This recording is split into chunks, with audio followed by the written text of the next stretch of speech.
Bharatiya Janata party Gujarat प्रदेशના અધ્યક્ષ આદરણીય શ્રી રણછોડભાઈ ફળદુ, શ્રીમાન રૂપાલાજી, સૌ આગેવાનો,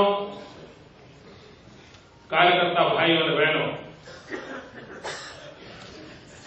બક્ષીપંચ મોરચાના સૌ મિત્રોને અભિનંદન આપું છું. તેમણે દેશને બચાવવાનું બીડું ઉઠાવ્યું છે. મિત્રો, આ કાર્યક્રમનું સ્વરૂપ જે હોય છે, કદાચ અહીં હાજર હશે એને પણ અંદાજ નહીં હોય કે આ ઘટના સમગ્ર દેશના જીવન પર કેવો પ્રભાવ પેદા કરી શકે. અને એટલે મેં કહ્યું કે ગુજરાતના બક્ષીપંચ મોરચાના આગેવાનોએ દેશ બચાવવાનું બીડું ઉઠાવ્યું છે.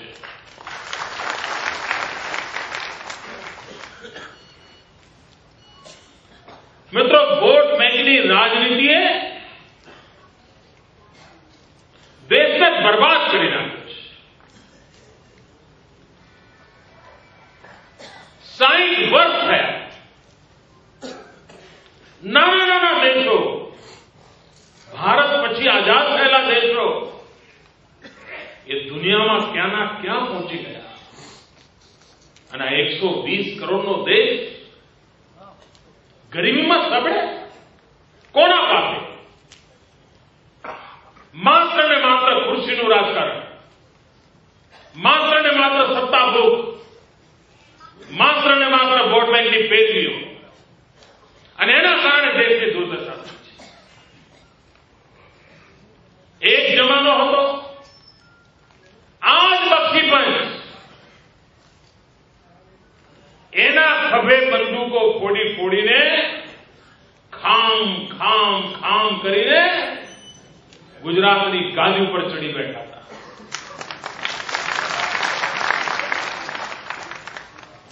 અને હવે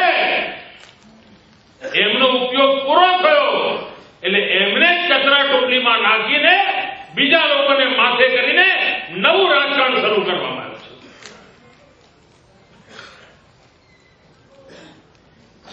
જેમ શેરડીના સાંઠામાંથી રસ ચૂસાઈ જાય ફેંકી દે, એમ હવે જાણે આપણે બક્ષીપંચને ફેંકી દેવાનું નક્કી કર્યું છે. આજ સુધી એના ભરોસે ચલાવી દુકાન, હવે એને ફેંકી દેવાનું. આ કારસો રચ્યો છે. ભાઈઓ બહેનો, બે મૂળભૂત ભેદભાવ જુઓ, પરિવર્તન જુઓ, બે જુદા ચહેરા જુઓ. એક રસ્તો કયો જે 60 વર્ષે દેશે જોયો છે, લગાતાર 60 વર્ષ આપણે અનુભવ કર્યો છે, અને એક વાક્યમાં કહેવું એમ કહીએ, ભાગલા પાડો અને રાજ કરો. એક જ રસ્તો હતો. આપણું ચરિત્ર જુદું છે, આપણા સપના જુદા છે. આપણે માટે દેશ સર્વોપરી છે. આપણે કયો રસ્તો લીધો? સૌનો સાથ, સૌનો વિકાસ. એમનો રસ્તો ભાગલા પાડો, રાજ કરો. આપણો રસ્તો સૌનો સાથ, સૌનો વિકાસ. એમનો રસ્તો જાતિવાદના ઝેર, એક જાતિને બીજી જાતિ સાથે લડાવવાની,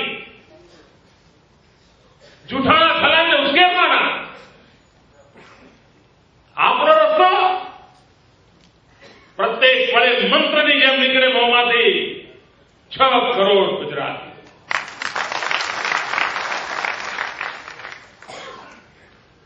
અને એકતાના માર્ગે વિકાસ ન થઈ શકે, પણ વિકાસ કરવાની એમનામાં દ્રષ્ટિ નથી. વિકાસ કરવા માટે મહેનત કરવાની તૈયારી નથી. અને તેથી વિકાસ પર વિશ્વાસ મૂકવો નહીં, ટુકડાઓ ફેંકીને વોટ બેંકની રાજનીતિ કરવી અને વારંવાર ખુરશીઓ હથિયાવી લેવી, આ ખેલ ચાલ્યા છે. ભાઈઓ બહેનો, ગુજરાત આની સામે લડાઈ ઉઠાવે.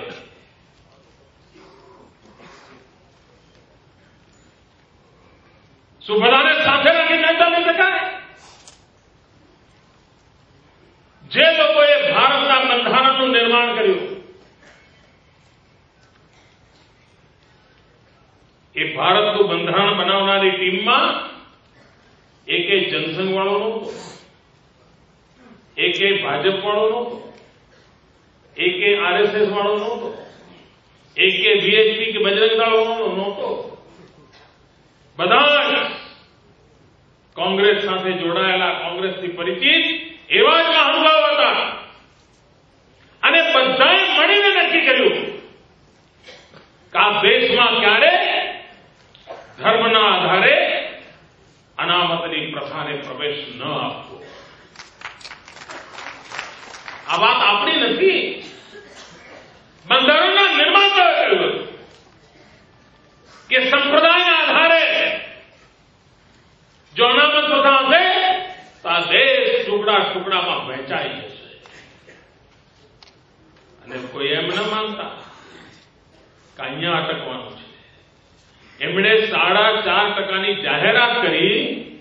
એક દિવસે એમના એક નેતાએ જાહેરાત કરી કે જો ઉત્તર પ્રદેશમાં જીતીશું તો આ સંખ્યાને 8% સુધી લઈ જઈશું. તમારું કઈ રહેવાનું છે ભાઈ? શું ગરીબમાં પણ સંપ્રદાયના આધારે ગરીબી નક્કી કરશે? આર્થિક સામાજિક કારણોસર ન્યાયમૂર્તિના પંચો દ્વારા જુદા જુદા સમાજોને આઈડેન્ટિફાય કરવામાં આવે અને બધાને સમાન તક મળે એની યોજના બની. પણ એ હવે તમને વોટ અપાવી શકતી નથી, કારણ એમાં પણ હવે ઘણી ગણીને જે લોકો આગળ આવ્યા છે એમને ખબર પડવા માંડી છે કે આ ખુરશીના ખેલમાં એ લોકોના 60 વર્ષ 2-3 પેઢી બરબાદ થઈ ગઈ છે. એ જાગૃત થયા છે અને એટલા માટે તમે આ ટુકડાઓનું રાજકારણ ચાલુ કર્યું. ભાઈઓ બહેનો, સદભાવનાનો મંત્ર શું છે? મેં પહેલા દિવસ મારા ભાષણમાં કહ્યું હતું કે આ સદભાવના મિશન વોટ બેંકની રાજનીતિનો મૃત્યુગંધ બગાડવા માટે છે. વોટ બેંકની રાજનીતિ સામે આપણી લડાઈ છે મિત્રો, કારણ કે દેશને તોડી નાખવા માટે છે, દેશને બરબાદ કરવા માટે છે. દેશને બચાવવો છે તો દેશમાં એકતા જોઈએ. અને પ્રધાનમંત્રીએ 2009ની ચૂંટણી જીતવા માટે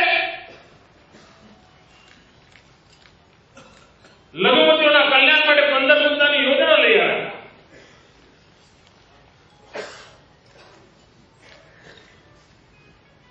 એ વાત પણ હવે આગળ ચાલી નહીં. એનાથી પણ એનું પેટ ભરાતું નથી. એમની મતપેટી એમને ખાલી રહે છે, એટલે હવે નવું લાયા. આનાથી નહીં ભરાય, ઓર નવું લાવશે. કોકે તો રૂક જાઓ કેવું પડે કે ના કેવું પડે ભાઈ? આ રૂક જાઓ કહેવા માટેનો કાર્ય.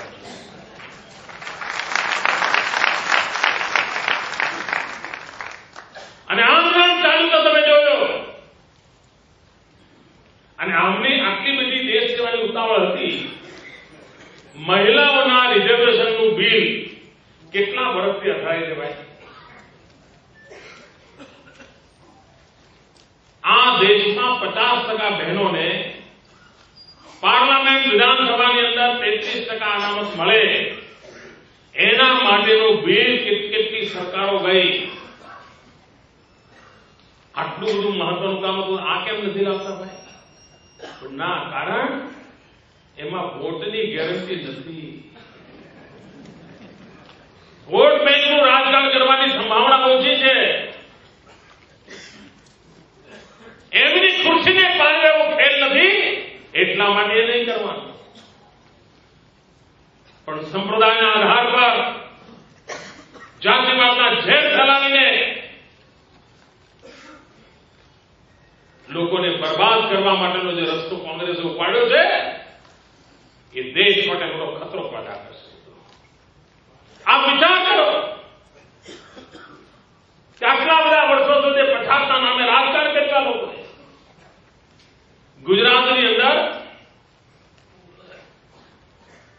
50 કરતા વધારે તાલુકા એવા હતા ભાઈઓ કે જ્યાં વિજ્ઞાન પ્રવાહની શાળા નહોતી.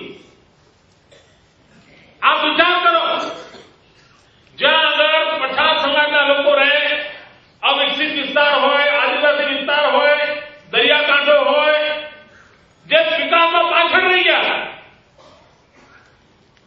આઝાદીના 50 વર્ષ પછી પણ આ તાલુકાઓમાં વિજ્ઞાન પ્રવાહની શાળા નહોતી. હવે જો વિજ્ઞાન પ્રવાહની શાળા ના હોય તો એ બાળક એન્જિનિયર કેવી રીતે થાય, ડોક્ટર કેવી રીતે થાય? અને એન્જિનિયર કે ડોક્ટર ના થાય પછી તમે સરકારમાં ગમે તેટલી જાહેરાતો આપો, એ જગ્યાઓ ભરાય ક્યાંથી? આખા દેશમાં એમણે પાયાનું કામ કર્યું જ નથી. કોઈ પાયાનું કામ કર્યું નથી. આપણને લાગ્યું કે ભાઈ આ પાયાના પ્રશ્ન ઉકેલો.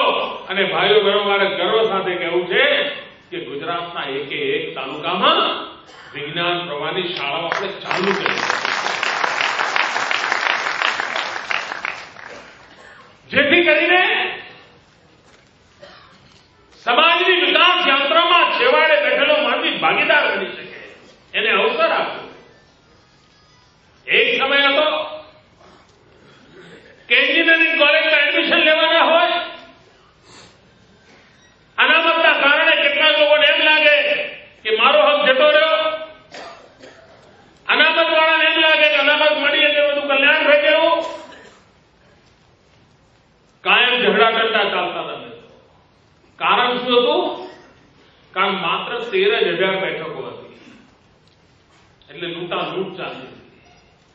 આપણે આપણો 90,000 લઈ ગયા, ઝઘડો જ નથી. સૌનો સાથ, સૌનો વિકાસ, આનું નામ કહેવાય.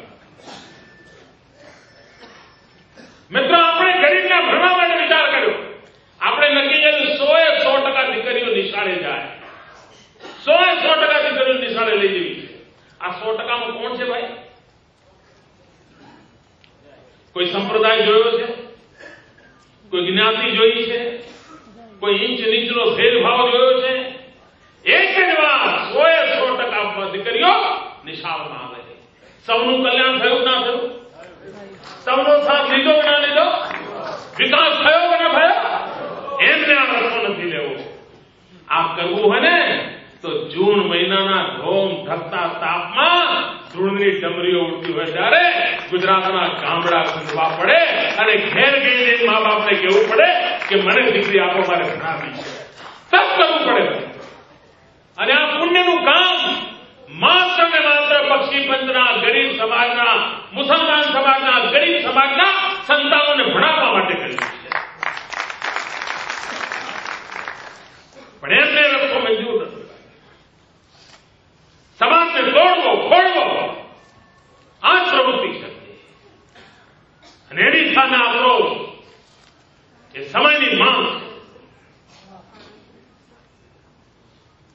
ઇન્દિરા ગાંધીના જમાનાથી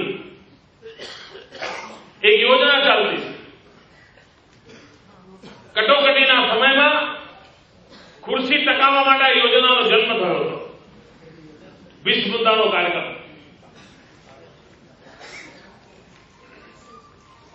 પણ એ ગરીબોના ભલા માટેની યોજના હતી. એના કારણે ત્યાર પછી મોરારજીભાઈની સરકાર આવી, એમણે પણ ચાલુ રાખ્યું.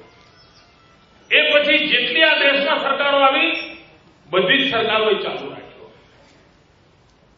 અને આ 20 મુદ્દા અંતર્ગત ગરીબોની ભલાઈનું કામ કયા રાજ્યમાં કેટલું થાય છે એનો દર 3 મહિને હિસાબ કિતાબ કરે છે ભારત સરકાર. અને પછી ભારત સરકાર જાહેરાત કરે છે કે 100% કરતા પણ વધારે સારી કામગીરીવાળા રાજ્યો કયા. ભાઈઓ બહેનો, ગરીબોના કલ્યાણના કામનો હિસાબ કિતાબ મૂળ કાર્યક્રમ ઇન્દિરા ગાંધીએ ચાલુ કરેલો, અટલજી સહિતની બધી જ સરકારોએ ચાલુ રાખેલું, મનમોહનસિંહજીની સરકારમાં પણ ચાલુ છે. અમલ કરવાનો રાજ્યોએ હોય છે.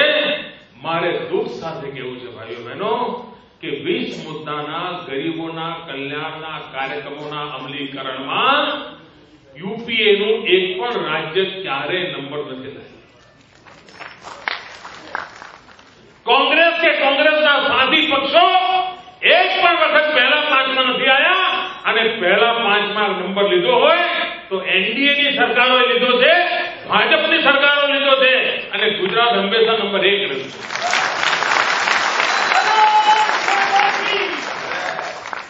આ કોણ છે ગરીબો? આ બક્ષી પંચના સમાજના ભાઈ, આજ આપણા જેમને શિક્ષણ નથી મળ્યું, ગરીબ રહ્યા છે, એવા સમાજના ભાઈ, એમના કલ્યાણના કામોમાં હવે જ્યારે મેં જોયું કે મેં એક દિવસે એનટીસીની મિટિંગમાં મુદ્દો ઉઠાવ્યો અને મેં એમને બતાવ્યું, ભાઈ આ તમારે કશું કરવાનું છે, કોઈ અમુક જ રાજ્યો શું કરવાનું છે, તમારે લહેર કરવાની છે. અને એમ જેમ મેં વિષય મૂક્યો તો એમની આંખો ખુલી ગઈ તો શું કરવું જોઈતું હતું? એમણે એમના રાજ્યોમાં કંઈક સુધારો થાય એના માટે મહેનત કરવી જોઈએ, એવું ના કર્યું. એમણે શું કર્યું? હવે મોનિટરિંગ કરવાનું ને નંબર જાહેર કરવાનું બંધ કર્યું.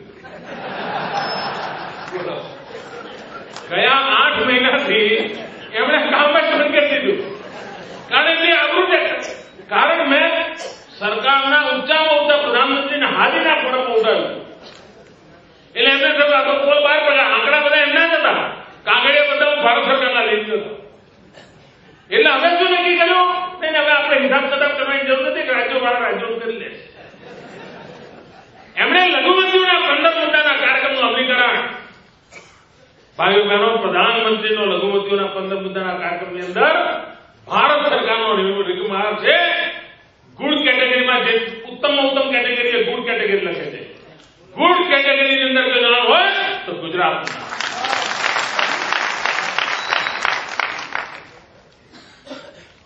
એમને કરવું કશું નથી, માત્ર વોટ બેંકની રાજનીતિ કરવી છે અને નાના નાના સમાજો પાસેથી છીનવી લેવાનું અને પાછલા બારણે નહીં. ભાઈઓ બહેનો, આનાથી મોટો તમારો કોઈ વિશ્વાસઘાત ન હોઈ શકે. અને આ સમાજો એવા છે ને બક્ષી પંચની અંદર, એ બધું સહન કરી શકે, વિશ્વાસઘાત ત્યારે સહન ન કરી શકે. માથા મૂકી દે, આ સમાજ એવા છે, માથા મૂકી દે, પરંતુ વિશ્વાસઘાત સહન ન કરે. આ લોકોએ તમારી સાથે વિશ્વાસઘાત કર્યો છે. બક્ષી પંચના ભાઈઓ બહેનો સામે વિશ્વાસઘાત કર્યો છે. બક્ષી પંચના યુવાનોના ભવિષ્યને ટૂંકો દીધો છે. શું તમે તમારા સંતાનોના ભવિષ્યને ટૂંકો દેવા તૈયાર છો? તેની સામે લડવું પડે અને દિલ્હીની સરકારની સામે ઠેકાણે લાવવી પડે. રાજ્યોને પૂછતા નથી. બોલો, આખી લડાઈ ચાલી છે ત્યારે કે ભાઈ રાજ્યોને તમારે કે પૂછો કેવું કરે ખબર ને? કોઈ યોજના જાહેર કરે, છાપામાં ખોટા પડી જાય, વાહવાહી થઈ જાય, અને પછી ફતો બહાર પડે કે આ યોજનામાં 20% ભારત સરકાર ને 80% રાજ્યો. તમે કોઈ એવું જોયું કે તમને એમ બોલાવી આવો, તમને પાઘડી પહેરાવીએ, તમે હોંશે હોંશે જાઓ અને પછી એમ કે પાઘડી પૈસા તમે આપજો? આવું કર્યું? પાઘડી ફોટો અમારો પડે, ફોટો અમારો પડે, પાઘડી તમારી, માથું તમારું. આ ખેલ મારે છે. દરેક યોજનામાં રાજ્યો સાથે છેતરપિંડી, માત્ર તમારી જોડે નહીં તો રાજ્યો સાથે છેતરપિંડી. અને એમના રાજ્યો હોય તો કોંગ્રેસ શું કરે? પાછલા બારણેથી બીજે કઈ યોજનામાંથી પાછું પધરાવી દે અને યુપીએસ ના લોકોને લાભ મળે. એનડીએ ના રાજ્યો હોય એમની તબાહી થઈ જાય. આવા ખેલ ચાલે છે. આજે દિલ્હીમાં જે મોટો ઝઘડો છે એ ફેડરલ સ્ટ્રક્ચર સામે છે. મમતા બેનર્જી શેના માટે જુગાર મૂક્યું છે? ભારતના સંઘીય ઢાંચા ઉપર દિલ્હીની સરકારે ચોટ મારવાની કોશિશ કરી છે. એની અવાજની સામે મમતા બેનર્જી અવાજ ઉઠાવે છે. એમના સાથી છે. શું આપણે ચૂપ રહીશું મિત્રો? ભાઈઓ બહેનો, આ કાર્યક્રમ માત્ર અહીંયા પૂરો નથી થતો, અહીંયા શરૂઆત થઈ છે.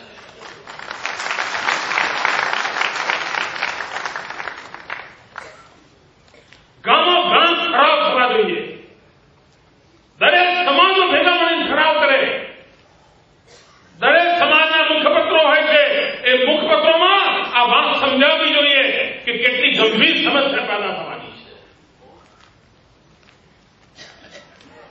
ભાઈઓ બહેનો,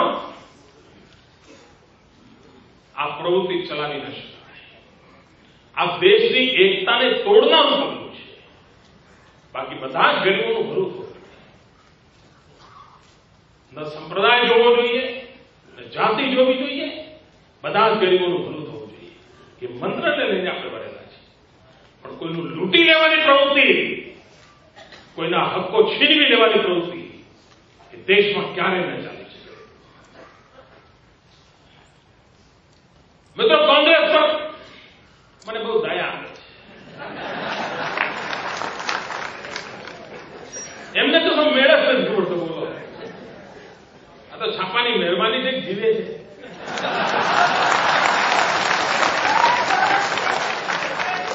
નહીં તો જડે નહીં, સાહેબ, જડે નહીં. છાપા વાળા એમને કહેવાય તમે એકલું ક્યાં કર્યા કરો તો કે છાપતો નહીં આપતા કે હશે છાપીશું પણ ઉપર થોડું નથી તમારું.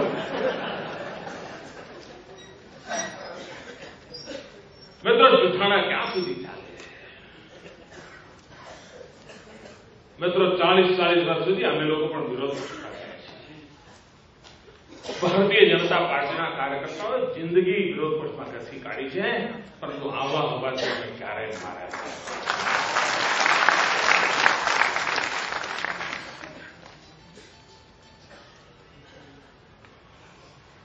ઘરમાં પણ નાનું બાળક હોય ને, એને કંઈક જોઈતું હોય, નામ કેવું ઉછાળા મારતું હોય, અને ઉછાળા મારે ને માના ચશ્મા હોય તો એ તોડ નાખે, બાપના જબ્બો ફાડી ઉતારે ને, એવું ચાલે. એ નિશાનમાં તોફાને કરે ને.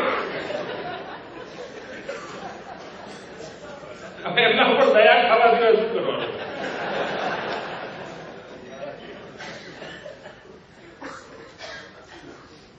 પણ ભાઈઓ બહેનો, પ્રત્યેક સમાજના નાગરિક સુધી આ દેશની એકતા સામે સંકટ ઉભું કરવાનું જે ષડયંત્ર છે એની વાત પહોંચવી જોઈએ. આપણા સંતાનોના ભવિષ્યને ટૂંકો દેવા માટેનું ષડયંત્ર થયું છે એ વાત એમના ગળે ઉતારવી પડે. અને જો એક વાર એમનામાં ફાવટ આવી ગઈ ને ભાઈ, તો પછી અટકશે નહીં. પછી ધર્મના નામે બધે જ અનામતો આવી સમજશે. મ્યુનિસિપાલિટીમાં અનામતો, ધારાસભામાં અનામતો, લોકસભામાં અનામતો, જાણે જુદો દેશ ભેગો ચાલતો હોય ને એવું કરીને રહેશે. કારણ કરી ચુક્યા છે. હિન્દુસ્તાનના 2 ટુકડા કરતા જે લોકો ન શરમાયા એ લોકો બીજું કરતા શું શરમાવાના છે? માં ભારતીના ભાગલા કરી નાખ્યા એટલે સમાજને તોડતા શું વાર લાગે? સત્તાની ભૂખ એટલી ભયંકર હોય છે કે લોકો કંઈ પણ કરી બેસતા હોય છે, એમને કોઈ પરવા નથી. ભાઈઓ બહેનો, હું પણ તમારી વચ્ચેનો છું,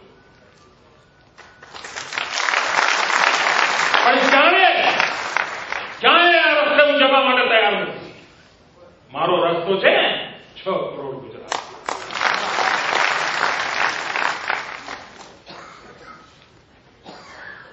સમગ્ર ગુજરાત આગળ વધે. આ ગુજરાતમાં કોઈ ગરીબ ન હોય, આ ગુજરાતમાં કોઈ અશિક્ષિત ન હોય, એ આપણા બધાની સામૂહિક જવાબદારી છે. પણ સમાજને તોડવા વાળા જે આ તોફાનો ચાલે છે એની સામે આક્રોશ વ્યક્ત થવાની જરૂર છે. અને આજના સંમેલનમાં જે આપણો એક જ અવાજ છે, રૂક જાઓ, એક જ અવાજ, રૂક જાઓ. અને ભાઈઓ બહેનો, જેમણે આ પાપ કર્યું છે ને, જે લોકો આ પાપના રસ્તે ચડ્યા છે એમણે સામે લડવાની હિંમત આપણે જ બતાવી શકીએ. આખા દેશમાં મિત્રો, જ્યાં 5 રાજ્યોમાં ચૂંટણી છે ત્યાં તો બધું ઠંડુ ગામ થઈ ગયું. એસપી વાળા કે આનાથી વધારે, બીએસપી વાળા કે એનાથી વધારે, ત્યાં તો સ્પર્ધા છે. મિત્રો, એક બાજુ દેશને તોડવા વાળાનો મોરચો છે, બીજી બાજુ દેશને જોડવા વાળા.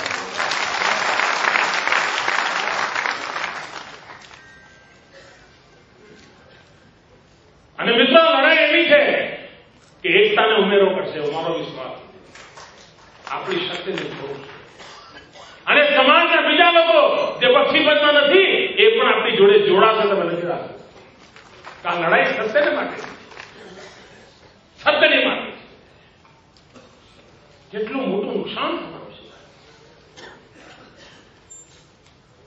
ભારત સરકાર અત્યાર સુધી એને બેકલોગ ભરવાની યાદના આવ્યું, પણ જેવું અનામતનું ગોઠવાઈ ગયું એટલે પેલા લોકોને ગોઠવવા માટે અમે જાહેરાત કરી અમે બેકલોગ ભરીશું. કેમ ભાઈ? અઠવાડિયા પહેલા તમને વિચાર કેમ ના આવ્યો? કે એમને ખબર હતી કે બક્ષીપંચ વાળા ગોઠવાઈ જાય તો બસ. અને મિત્રો, બક્ષીપંચમાં બધા જ સમાજો છે, બધા જ સંપ્રદાયો છે. એક એવી વ્યવસ્થા છે કે જેમાં ગરીબીના માધ્યમથી બધાનું ભલું કરવાનો પ્રયાસ છે. અને સમાજ જુઓ કે આ વ્યવસ્થાની સામે કોઈ આક્રોશ નથી. લોકોએ પચાવી લીધું છે. 27% અનામત બક્ષીપંચના લોકોને મળે, એનું ભલું થાય, સમાજે પચાવી લીધું છે. હવે તમે એમાં શું ટાઈપ કરીને લોકોને તોફાન કરતા કર્યા છે. નવું તોફાન ઉભું કરવાનો ખેલ આપ્યો છે. અને જે ખેલ ખેલીને રાજકારણ કરતા હતા એ જ લોકોને હવે શેરડીના સાંઠાની જેમ ચૂસીને ફેંકી દેવા વાળો કાર્યક્રમ કર્યો છે. આનાથી મોટો વિશ્વાસઘાત હોઈ શકે નહીં માત્ર. અને એટલા માટે ગુસ્સો વ્યક્ત થવો જરૂરી છે. સમાજો એકત્ર થાય, સમાજો એકત્ર થઈને અવાજ ઉઠાવે, સમાજો ભેગા થઈને ઠરાવ કરે, ગામ ભેગું થઈને ઠરાવ કરે, રાષ્ટ્રપતિને જાય, પ્રધાનમંત્રીને જાય. કોઈ કારણે લડાઈ બંધ ના કરવું જોઈએ મિત્રો. અને મિત્રો, મારો દાવો છે જે ખેલ ખેલી એમને રાજકારણનો લાભ થયો છે ને, એ જ રસ્તો એમના માટે મોતનું કારણ ના બને.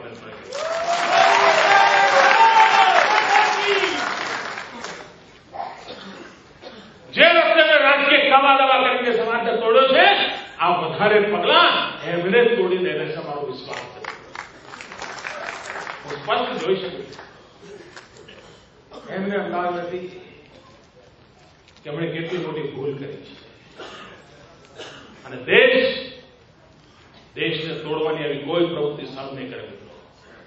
અને તેજમાં સંમેલનને દેશ બચાવવા માટેનો એક સ્તુત્ય પ્રયાસ તરીકે કરું છું.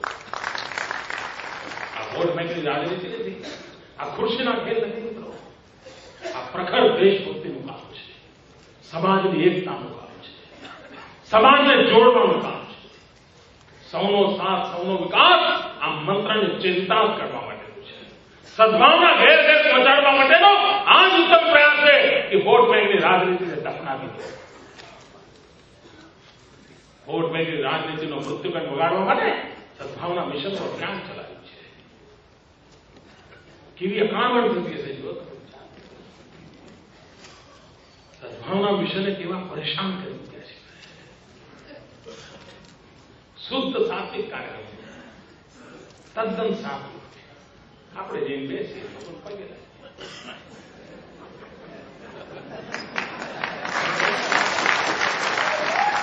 એમાં આવું થતું હોય તો શું? આ સદભાવના મિશન છે હોમિયોપેથીની ગોળી જેવું.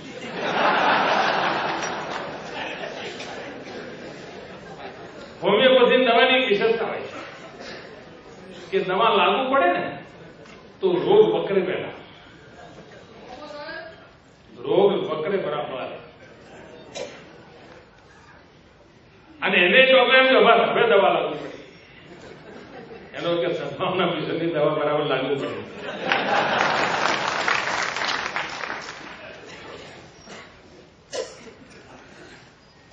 એમને ખબર છે કે એમનો મૃત્યુકંડ નિશ્ચિત છે મિત્રો.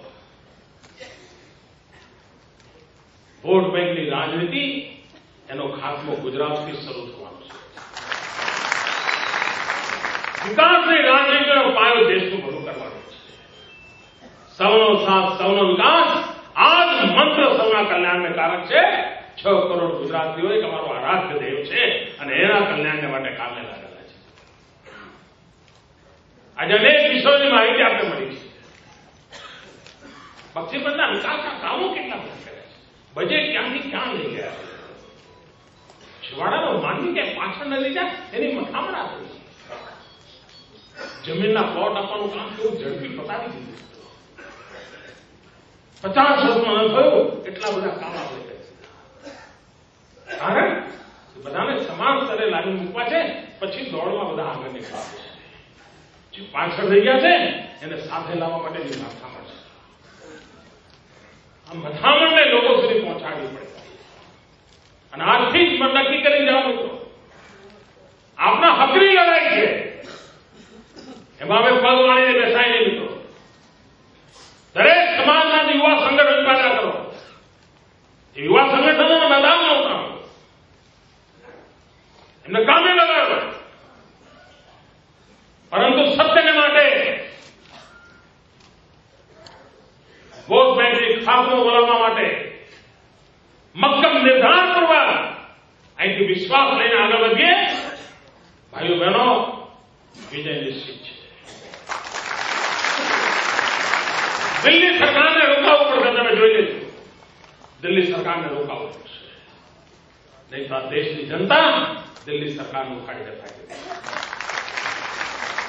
આ ખેલ નહીં ચાલે દેશમાં. કયા ભૂતકાળમાં તમે જેટલા ખેલ કર્યા ત્યારે, તમે જયારે ખેલ કર્યા ને ત્યારે અમારું અસ્તિત્વ એવું નહોતું. આજે અમારું અસ્તિત્વ એવું છે કે અમે તમને ખેલ નહીં કર્યા. અમે એકતાને માટે નીકળેલા લોકો છે. સમાજને તોડવાની કોઈ પ્રવૃત્તિ દેશનું ભલું નહીં કરે. ખુરશીઓ માટે જેના ખેલ ચાલતા છે ચાલશે, પરંતુ દેશનું ભલું નહીં.